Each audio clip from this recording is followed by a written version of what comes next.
O fato é que José diz para os irmãos deles o seguinte: olha, quando vocês se apresentarem diante de Faraó, e eles perguntarem assim, o que vocês fazem?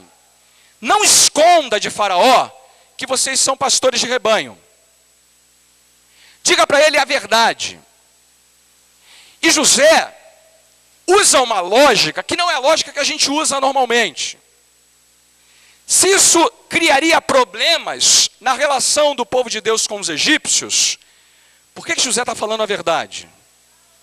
Porque a sabedoria de José não é a sabedoria do mundo, não é a sabedoria que negocia, não é a sabedoria que dá jeitinho, não é a sabedoria que se adequa às circunstâncias, é a sabedoria que vem de Deus. José diz assim: fala para ele que vocês são pastores, porque aí Faraó vai permitir que vocês fiquem em Gósen, que é uma terra bem distante das fronteiras do Egito. É uma terra longe da influência da cultura egípcia. É uma terra boa, de excelência, que está lá nos limites do Egito. E vocês vão poder ter uma terra de fartura, de abundância, e ao mesmo tempo longe da influência dos egípcios. O texto diz que eles pedem isso para Faraó. Faraó permite que eles fiquem naquela região, e ele até contrata os serviços deles, porque o texto diz no verso 6, se sabes haver entre eles homens capazes, põe-nos por chefes do gado que me pertence. Faraó gostou da ideia de ter o povo de Deus e os irmãos de José cuidando do gado dele. O fato é que o texto completa dizendo no verso 11, então José estabeleceu a seu pai e a seus irmãos, e lhes deu possessão na terra do Egito, no melhor da terra, na terra de Ramsés, ou terra de Gósen, como Faraó ordenara. Mas a gente tem que entender que José está aqui de maneira muito sábia, preservando o povo de Deus, de duas maneiras muito importantes. Primeiro, ele coloca essa gente na melhor terra do Egito, onde eles terão pasto em abundância, fartura de pão, fartura de alimento, fartura de tudo que era necessário para o bem-estar deles. José preserva o povo de Deus da fome. José preserva eles num lugar da melhor qualidade. Para usar um paralelo, José levou eles para o Ambaí, tá bom? Para um lugar bom, agradável, completo, inteiro. Mas não só isso, ele tirou o povo de Deus da influência da cultura egípcia, porque aquele povo era abominação para os egípcios. Eles não iriam querer ter relação com eles, o que permitiu que o povo de Deus se multiplicasse em Gósen, sem que os egípcios soubessem o que estava acontecendo ali, sem que o povo de Deus se influenciasse pela idolatria dos egípcios, sem que o povo de Deus perdesse a sua identidade em terra estranha. Como José é sábio, não é? Como ele é sábio. Esse lugar era o lugar perfeito para o povo de Deus que chegou ali, de acordo com o verso 27 do capítulo 46, com 70 pessoas, e se multiplicasse. Eles chegam com 70 e saem dali como uma nação, porque Deus preservou o seu povo pela sabedoria de José. Você sabe que eu vou dar um dado aqui para os irmãos. O verso 27 do capítulo 46 diz que foram 70. Se você for para Atos 7,14, é dito lá que saíram 75 pessoas. Quando Estevão vai pregar o sermão dele de defesa diante do Sinédrio, ele fala que saíram 75 pessoas. Qual é o problema aqui? Estevão está usando aquilo que a gente chama de Septuaginta, que é a tradução grega do texto hebraico. É uma informação só para os irmãos saberem. E esse texto entendeu que haviam 75 pessoas, porque deveriam ser contados os netos de José. Não há nenhuma incoerência nessas coisas não, meus amados. É que o número 70 aqui em Gênesis é um número arredondado. Nós temos aqui em Gênesis 46, 27, um número arredondado de pessoas, 70. Mas o número exato foram 75. O fato é que o povo chega como um punhado de gente e saem dali como uma nação. E durante esse tempo que ficam ali, 400 anos, eles são preservados pela sabedoria de José. Segunda coisa que José fez pelo bem-estar do seu povo. Pela sabedoria de José, Deus sustentou o seu povo no Egito. Veja como é que o capítulo 47 termina no verso 12. E José sustentou de pão a seu pai, a seus irmãos e a toda a casa de seu pai, segundo o número de seus filhos. Sustentar aqui é uma palavra importantíssima. É uma palavra que vai se repetir muitas vezes nos propósitos que Deus tinha para a vida de José. José foi levado para o Egito, na frente do povo de Deus, para que ele sustentasse o povo do Senhor, para que ele pudesse dar provisão para esse povo. Você lembra que Deus havia dito isso para ele já lá, naqueles sonhos que ele teve. E agora ele está cumprindo esse propósito. Agora Deus tem um lugar para botar o seu povo, alimentar o seu povo, fazê-lo crescer, sem que ele perca a identidade dele como povo de Deus. E depois então ele pode tirar o povo dali para levar para a terra prometida. A peça-chave nessa conexão é a sabedoria de José.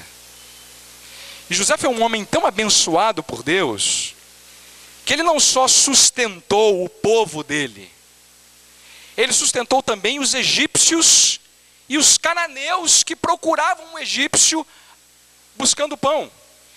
Todo o restante do capítulo 47, você pode ler isso em casa, conta a história de José abençoando os próprios egípcios e as nações vizinhas.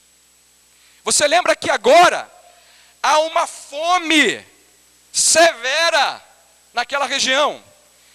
O único lugar onde há pão, onde há alimento, onde há fartura, é no Egito. Por causa de quem? Adivinha? José. Foi ele que deu aquele sonho revelado a Faraó, para que ele juntasse por 7 anos, porque 7 anos de pobreza viriam, e para que ele pudesse alimentar o seu povo, e para que ele pudesse alimentar aquelas pessoas necessitadas.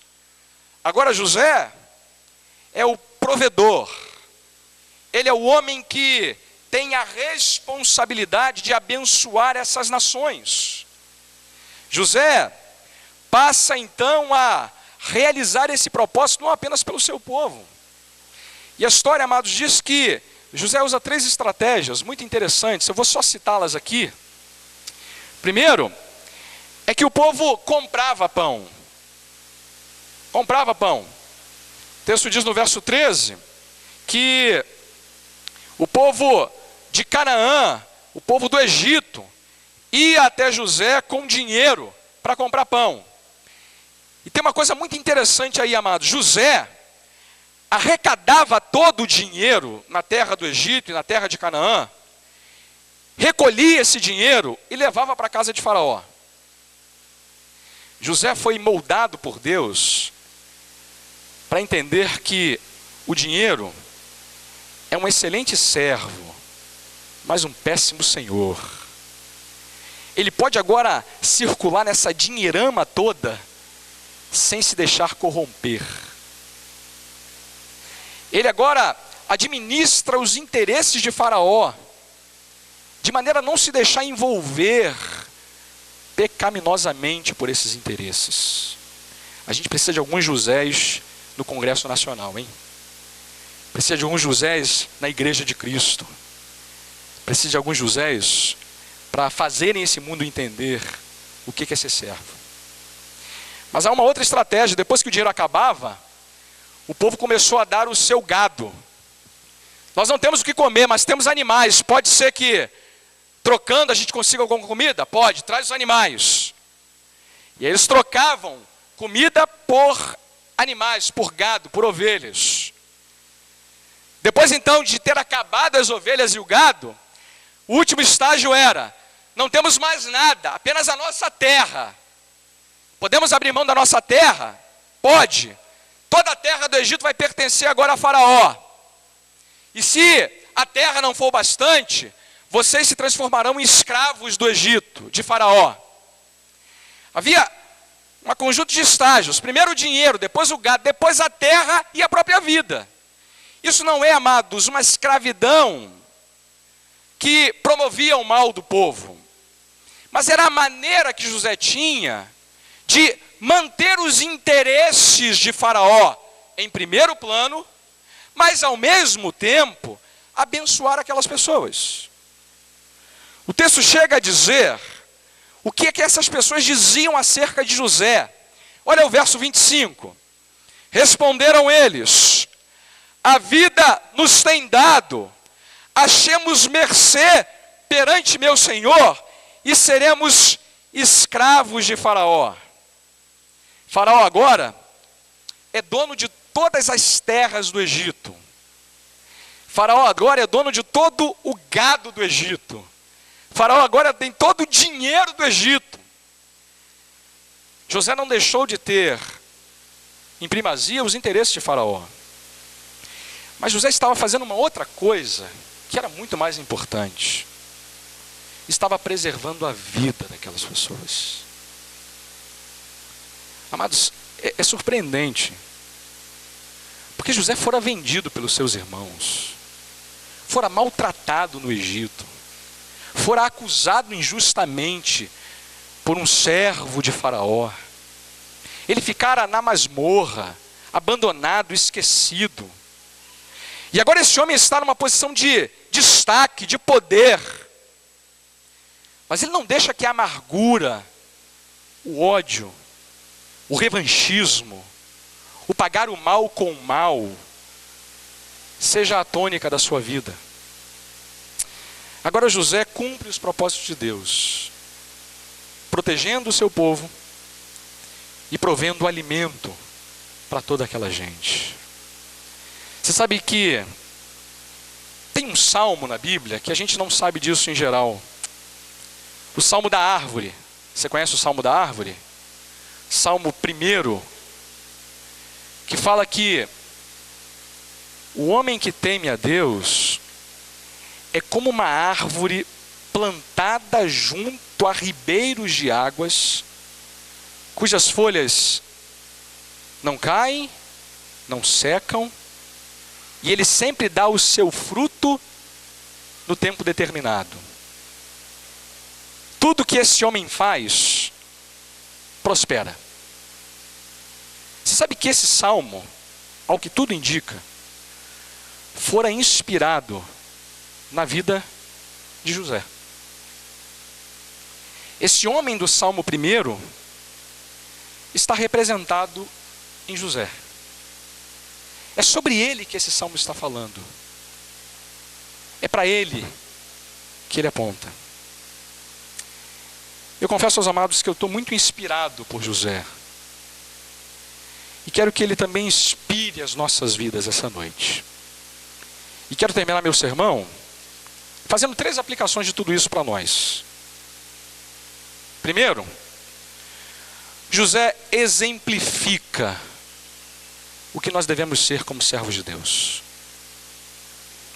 Ele é um exemplo para ser perseguido, buscado por nós. Amados, nessa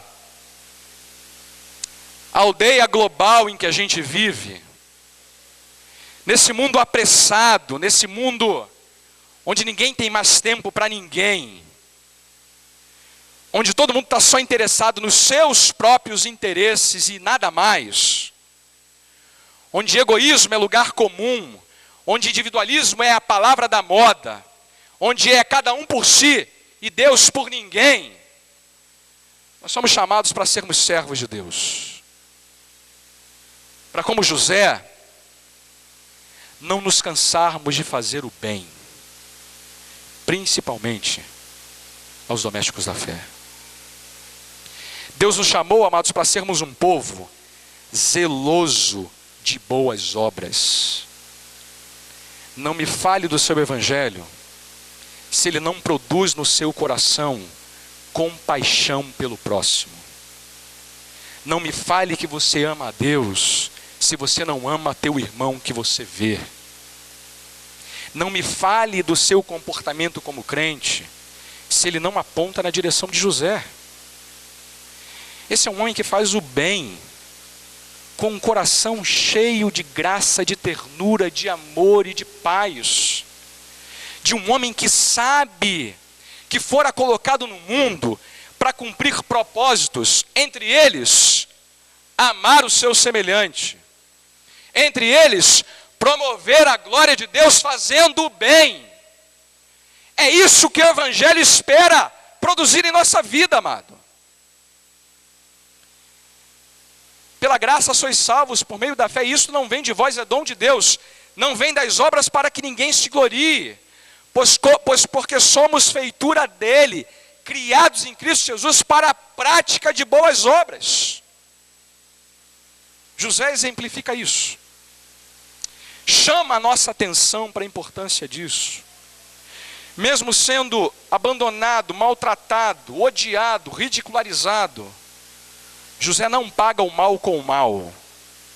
Ele paga o mal com o bem. Porque a providência está agindo através de José.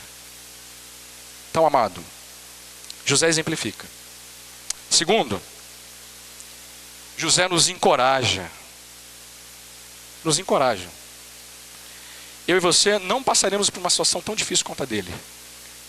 Não temos desculpa para não fazer o mesmo que ele fez. Nos encoraja, porque mesmo que a gente não seja colocado na posição que ele foi colocado, a mesma providência que agira na vida de José está agindo em nós. Você é servo dele? Eu também. A providência está agindo em nós. A providência está dirigindo tudo para o nosso bem. E a providência está dando para nós oportunidades de fazer o que José fez. Está começando mais uma semana. Deus vai colocar no teu caminho muita gente que precisa ser encorajada, que precisa ser abençoada, que precisa ser amada. Gente que está desesperada, sem resposta. Gente que está faminta de uma palavra de consolo, de amor, de paz. Essa aldeia, amados, tem deixado tanta gente marginalizada. Mexeu comigo quando eu soube que existe ainda no planeta mais de 1 bilhão de pessoas que vivem famintas de pão, de água. Se a gente pudesse pensar na fome espiritual, essa cifra, esse número vai para o além. Você sabe que às vezes a gente não se dá conta disso. Uma palavra carinhosa, amorosa, faz uma diferença enorme na vida de uma pessoa, amado. Um abraço, um carinho, um afago, uma preocupação com o bem-estar dela. José não deixou aquela oportunidade que ele tinha escapar. Ele fez o que estava ao seu alcance para abençoar a quem ele podia abençoar. A gente é tão lento nisso. E José chama a nossa atenção para essa direção. Encoraja-nos. Porque, olha, é assim, amados, que os homens verão as nossas boas obras e glorificarão ao nosso Pai que está nos céus. Mateus 10:42 diz que se você der um copo de água fria para um dos meus pequeninos, a recompensa te será dada. Essa semana é a semana para você dar copo de água fria à torta e à direita. Mas dar um banho quente também, um cobertor faz muito bem. Mobilize-se. Seja como José. Na realidade que você está, no momento que você vive, com as circunstâncias que você tem. Faça o bem. Ame, correndo riscos. Ame, mesmo que isso seja incompreendido. Ame, mesmo que você seja ridicularizado. Eu e você fomos chamados para amar, pelo amor do Senhor Jesus. José, encoraja-nos. Mas José lembra-nos de uma outra coisa. Lembra-nos o que disse Jonathan Edwards, um homem de Deus do passado, que disse uma coisa que eu queria deixar como última aplicação. Deus fez todas as coisas com um propósito. E Deus também tem um propósito para todos nós. Nenhum homem vive em vão, nenhum homem morre em vão. Todos nós deixamos um legado. Todos nós deixamos atrás de nós uma história para ser contada. Essa é a história de José. Qual será a história da sua vida? O que as pessoas dirão sobre você quando você partir para a eternidade? Eu espero que o testemunho delas seja como o de José. Aqui está alguém que viveu e buscou viver para a glória de Deus. Feche seus olhos, vamos falar com o Senhor.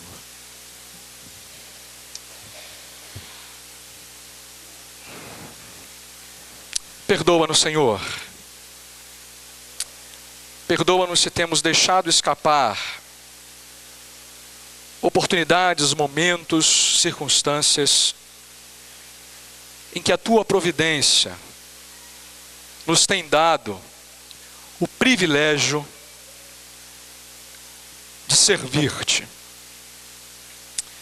Perdoa-nos quando tantas vezes nos envaidecemos, nos orgulhamos, nos comportamos como egoístas, não olhamos à nossa volta, não percebemos que Tu estás nos dando o privilégio de agir através de nós. Que essa semana, que a começar amanhã, o Teu Espírito, a Tua palavra, desperte em nosso coração, em nossa vida, um desejo intenso de não nos cansarmos de fazer o bem, de retribuirmos o mal com o bem, de amarmos aos nossos semelhantes como o Senhor mesmo nos tem amado. Ajuda-nos, ó Deus, a sermos encorajados com a vida de José, a aprender com esse Teu servo do passado, que é possível sim, ser servo, que é um privilégio enorme, cumprir Teus propósitos e fazer aquilo que glorifica o Teu nome. É assim que nós te imploramos. Em nome do Senhor Jesus. Amém, Senhor.